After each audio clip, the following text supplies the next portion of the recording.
Hello, friends, and Happy New Year. Welcome back to I Know I Belong When, an Innovation Unbiased production where bold voices, curious stories, and authentic impact amplify knowing that you are invited, seen, heard, and needed.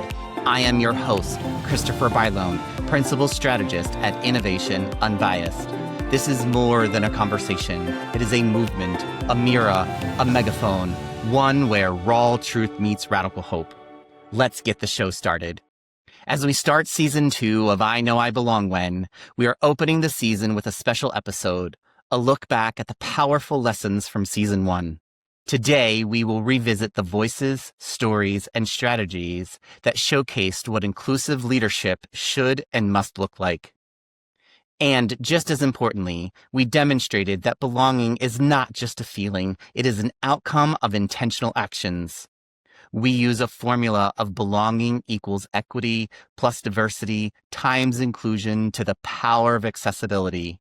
This formula is designed to take the qualitative, hard-to-measure inputs and apply quantitative theory to ensure the solution is a steadfast culture of belonging. When we nurture inclusion, diversity, equity, and accessibility, we create spaces where everyone can prosper, thrive, and be their bold, authentic selves. Throughout season 1, we posted an article on LinkedIn each week to summarize the lessons learned from each episode, using our inclusive behaviors framework. We will continue to post about the learnings each week. So if you're on LinkedIn, subscribe to the Lessons from I Know I Belong When podcast newsletter. So what is an inclusive behavior?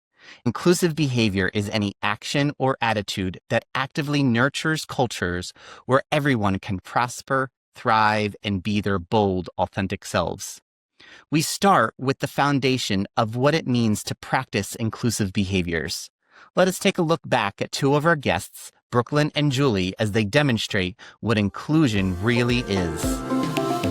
If I don't speak up, if I don't step up, if I don't speak for my own abilities, nobody really will. And it's not because they don't care about you. It's just that you don't give voice to your own self. And so I continue that pattern. And of course, in the corporate environment, it took me a while to navigate, the mystery of it and what was the secret sauce of it and figuring out, especially when you're younger, you try to fit in certain ways. But as you get older, which is what I love about aging, is as you get older, you have a different value. And it's like, well, I have my experience that speaks for myself. I have my resume that speaks for itself. I can now speak up and be more vocal about different things. And so ultimately what it came down is breaking the pattern of just allowing or accepting status quo. And here's what I found out, Christopher. It didn't matter for the most part where I was. It didn't get me in trouble because the concern I had was like, oh, this is going to get me in trouble. People are going to, I'm going to get fired. And people are going to say things. I'm like, no, they really didn't. It's because of the approach that I took of stepping up, right? I wasn't the way that I did it. I think it was the approach that I took that stepping up really made people feel like, oh, wow, we hadn't thought about that. Or yeah, you're right. We should consider a different approach.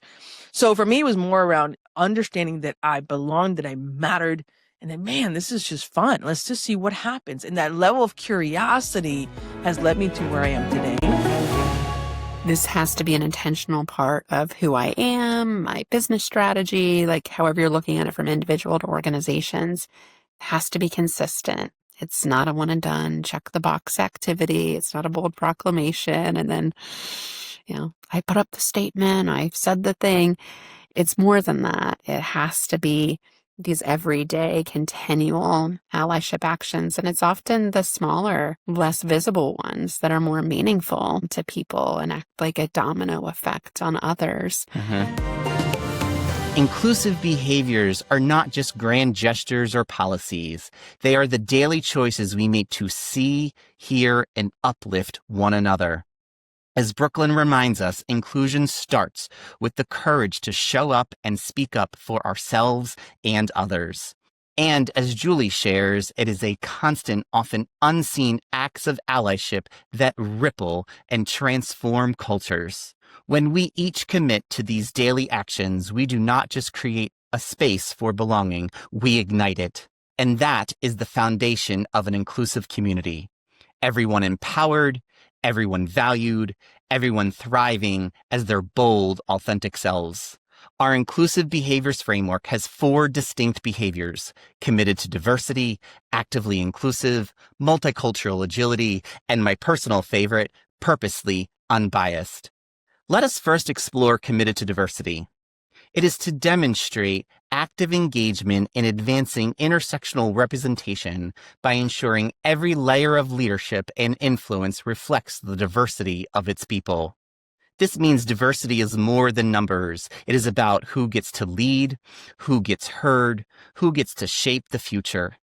Listen how John and Aniela share what being committed to having diverse cultures really mean. And so when I have those moments of reflection, I'm thankful for the journey. But it's not lost on me that this was not done independently. This was not done singularly by me. There's a village of people. There's a community of people that have helped me reach this place. And so for me, it's to make sure that whenever I enter those rooms, I figure out a way to make them bigger for others. I want to make sure that while this may be my time to be at this seat or at this table, who am I lifting behind me? That's very important to me, that I can pass that torch on to someone else. Well, the heartbeat behind the work is really the conviction that each one of us has an extraordinary and unique ability to contribute to the economic value creation in the companies and organizations we work in, and really to contribute solving some of the most complex problems, and by doing so, fostering prosperous and democratic societies. And for all those phenomenal abilities to drive economic growth, social justice, democratic political systems, for all these phenomenal abilities that make all these things possible to be fully used for the benefit of all, respect and fairness are the key ingredients. So that's the heartbeat behind my work. Let's be clear, diversity is not a checkbox or a quota to fill. It is a revolution in who holds power, who shapes the narrative, and who gets to decide what is possible. John reminds us that true leadership is measured by how many doors we open for others, not by how many you walk through alone. Aniela challenges us to recognize that every untapped perspective is a missed opportunity for progress, innovation, and justice. If your leadership table looks the same year after year, you are not missing out. You are holding your organization back. Diversity demands more than good intentions. It demands action, accountability, and the courage to disrupt comfort for the sake of fairness. The future will not be built by the few for the many. It will be built by all of us or not at all. So ask yourself, who is missing from your table? And what are you willing to do today to make room for them? Next up, we have actively inclusive. It is championing a culture where every person's bold, authentic identities are celebrated, creating communities that honor individuality through collective belonging. Active inclusion is about more than inviting people in. It is about celebrating who they are. Marisa and Chasen really get to the heart of what it takes for each of us to demonstrate true inclusion of others actively. I know I belong when my values are aligned with the leader's values as well as the company's values of any organization that I choose to be a part of. I know that's when I belong. We don't all have to look the same. However, who we are and what we stand for, that there's got to be like that kinship, that relationship, that affinity for similar values. And I think that's why you and I became so close, because I relate to you, friend, because you've got some really strong values, right? I know family is important to me. Family is important to you as well. Being inclusive, being authentic, those are values that are clear to me that I know are clear to you. And so while we all might show up differently, it is about having aligned values. I think it literally comes down to one thing, and that's listen. We talk about actively listening, and we talk about what that looks like, and people will talk about a process or whatnot. I think it's just heartfelt. I think when you genuinely care and you come from a place of curiosity and you listen, now all of a sudden you're hearing the story, you're hearing the name, you're understanding the journey. And I think that has to be the beginning. And let's be honest, active inclusion is not a performative gesture or offering a polite invitation. It is about tearing down the walls of conformity and daring to celebrate what makes us each unapologetically unique. Marisa reminds us that belonging is rooted in shared values, not sameness. Chasen challenges us to listen, not just to words, though to the stories, to the names, and to the journeys that shape each person's truth. If you are only comfortable with people who look, think, or act like you are not practicing inclusion, you are preserving the status quo. True inclusion demands that we get uncomfortable, that we amplify voices that have been silenced, and that we honor individuality not as a risk, though as our greatest asset. So here is the challenge to you.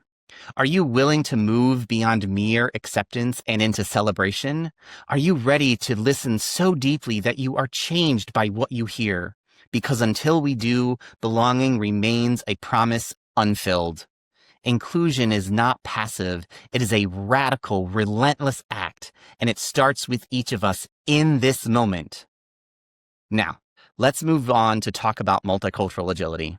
This is when we keenly seek to understand how others experience life and build authentic connections, honoring those perspectives with humility, curiosity, and shared purpose. When I think about our guests from season 1 who gave us some really good perspective on multicultural agility, I would like to highlight Nancy and Dr. V. Have a listen to their curiosity, their humility, and their courage to learn from difference. And then there are the catalyst leaders, the ones that I believe really invite people and create that sense of belonging and invite ideas in, but they're curious. It's much better to be a curious leader than a delegating leader. It's better to ask the what, the how questions rather than the why questions, which tend to put teams on defensive. But what else could we do? How will we get there? Approaching a conversation or a team meeting in a way that instills participation and invites people in. He didn't make me feel bad about it. It came from a genuine place of curiosity. I felt so seen. I felt like I belonged, especially something that it's a visible difference. Like I can't hide it, and a lot of women actually try to hide it and buy like really expensive wigs and never take them off, right? And I'm trying to embrace my own way of doing this and not hiding it. And so I just felt really seen. And I think the current state of DEI has done a good job at this, but we can't be colorblind. We can't be bald blind. We can't be gender blind. Like we need to acknowledge each other's differences in a really curious and inviting way and not in a discriminatory judgment way. And I really think we're getting there. And that's a really beautiful thing. And looking back retroactively, I really think all my work, whether it's inclusion, allyship, microaffirmations, really just comes down to that. Like, how can we make people feel valued, respected, seen, and heard? Let's be real. Multicultural agility is not just being polite or open-minded. It is about having the guts to challenge your own worldview, to step into discomfort and let someone else's story change you. Nancy reminds us that real connection starts with asking better questions, questions that invite, not interrogate. Dr. V pushes us further. It is not just enough to tolerate difference. We must actively seek it out, honor it, and let it disrupt our assumptions. If your circle, your team, your leadership all look and think and act like you are not just missing out, you are falling behind.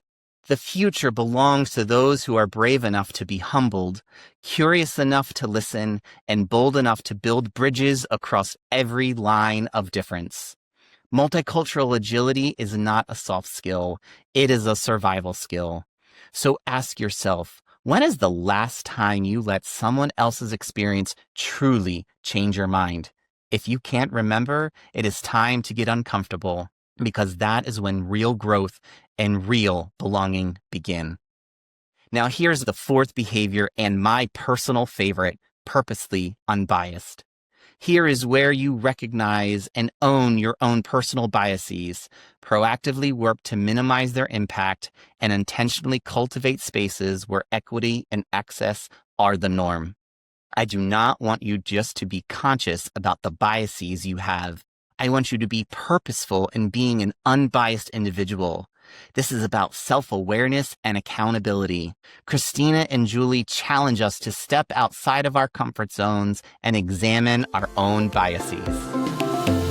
By the end of that day, I totally did an about face, and I really tried to understand who these people were, what their motivations were, what we could get out of it. Could we build a business around it? And I called the company and said, I think you should invest, but I want in.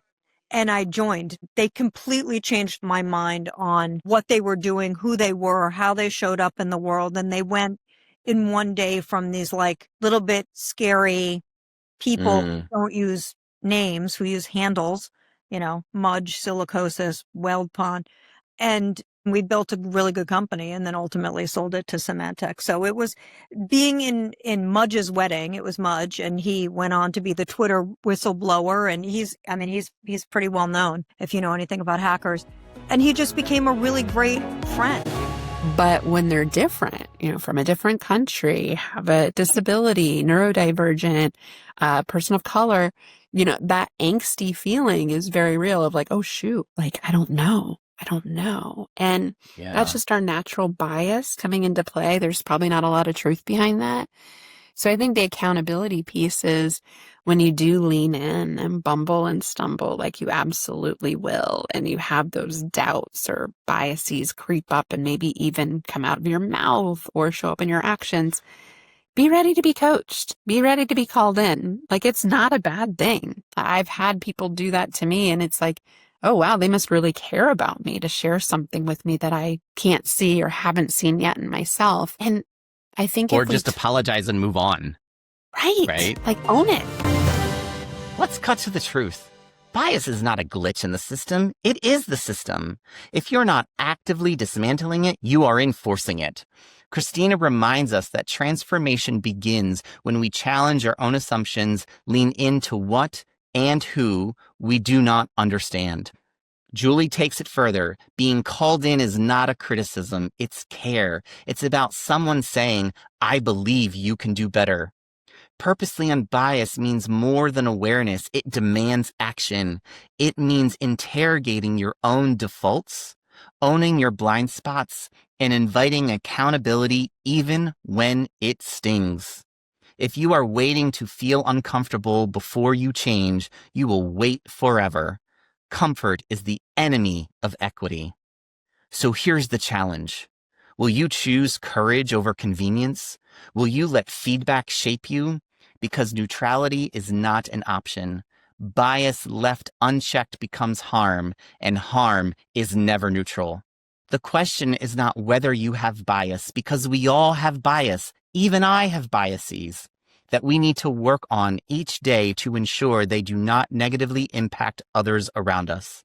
The question is, what will you do to ensure your biases do not cause adverse impacts on others? So let's bring this conversation to a close. As we reflect on season 1, let's be honest. Belonging is not a warm blanket. It is a radical act. It is not just about feeling good. It is about shaking up the status quo, confronting comfort, and demanding change. If you're waiting for someone else to make you feel like you belong, you are giving away your power. If you are a leader, a teammate, a parent, a friend, you are responsible for the culture you create. You get the culture you deserve. So here are your calls to action. Stop waiting for permission. If you're not invited, invite yourself. If you are not heard, speak louder. If you are not seen, show up anyway. Challenge your own comfort. Belonging means making space for discomfort, yours and others. It means calling out exclusion, naming bias, and refusing to let silence be the norm. Demand accountability. If your organization claims to value belonging, ask for the receipts.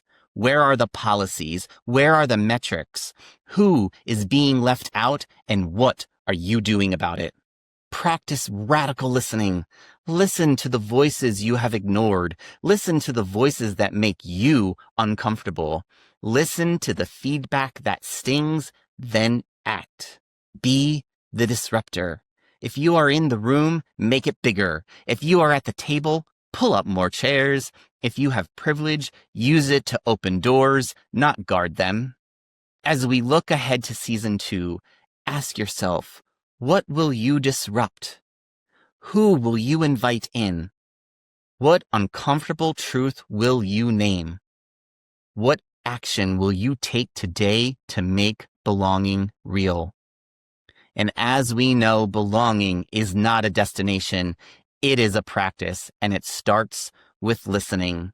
Friends, if this episode in season 1 challenged you to move outside your comfort zone, please follow our show, give us that 5-star review you know you want to give, and add a comment about what you will do to champion a culture of belonging today. These actions will help to amplify the message to others, and we want to hear from you. Finish the sentence, I know I belong when, and send us a voice note. Your story could open a future episode. Thank you for listening. Know that your bold, authentic self is welcomed, valued, and loved. And until next time, remember, you belong here.